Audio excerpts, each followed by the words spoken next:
Hello and welcome to the June 2023 update of Alter Aeon. I am Shadowfax, the voice of Alter Aeon. I hope everyone was able to enjoy our Mother's Day event. Our next game event will be the Summer Solstice celebration. This event will begin on the first day of summer, Wednesday, June 21st, and end on Tuesday, July 4th.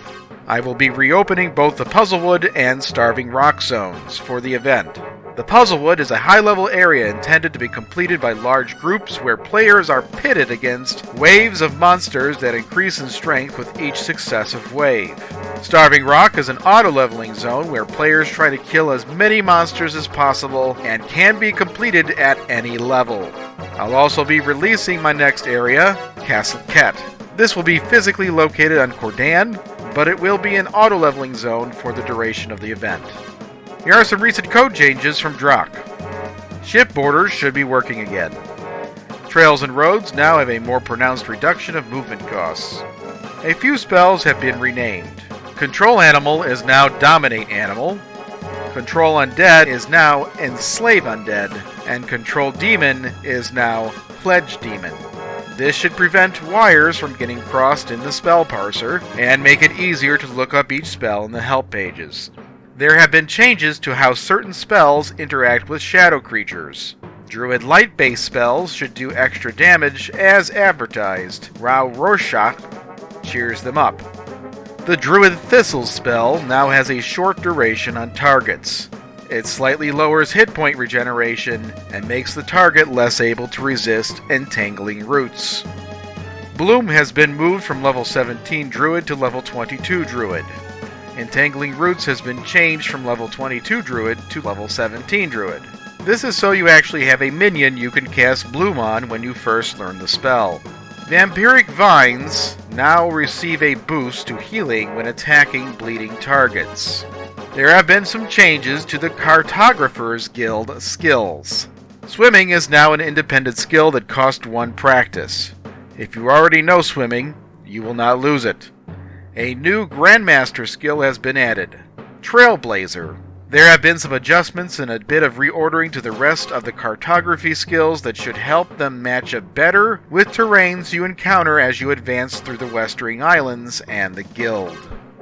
Here are some crafting updates. Hue now works on crystal spears and crystal shields. Permanently hewable items now have colored inventory strings. You can now add orbs to forge scepters. Graft Undead now gives bonuses to hit roll, dam roll, and armor based on a wider range of stats. Grafted Undead should also keep their bonuses if they re-level now. Graft Undead's base improvements have been increased as well.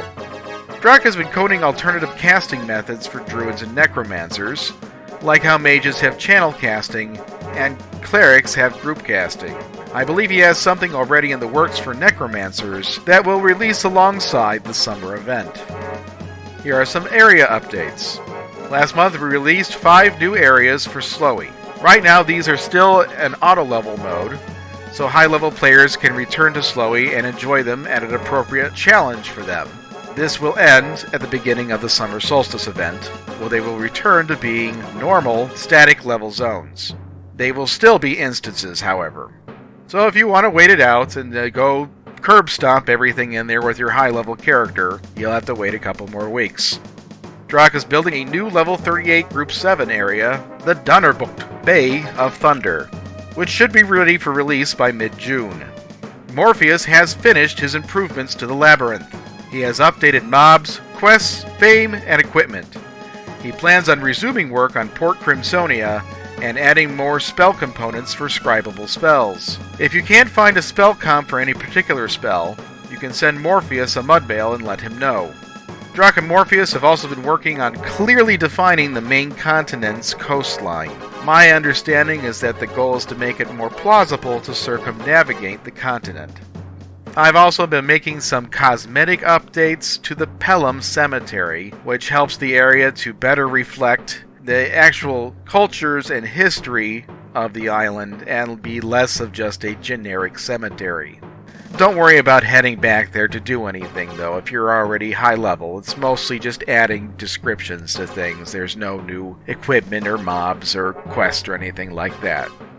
One last thing, we have done some updates to the alteraeon.com main page and connection help pages in order to better reflect the actual social media that we use and modern MUD clients. I also threw in there a Twitter timeline so people can see that our game is under active development and our webpage doesn't look like so much like it's stuck in 2002.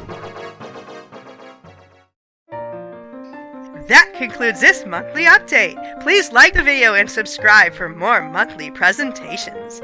You can also follow us on Facebook or Twitter for event reminders and reboot notifications. To support our game, you can visit www.alteraeon.com/donate. Or you could shop online at our store at www.cafepress.com/alteraeon. We hope to see you and your friends soon on Alter Aeon, where every day is an adventure.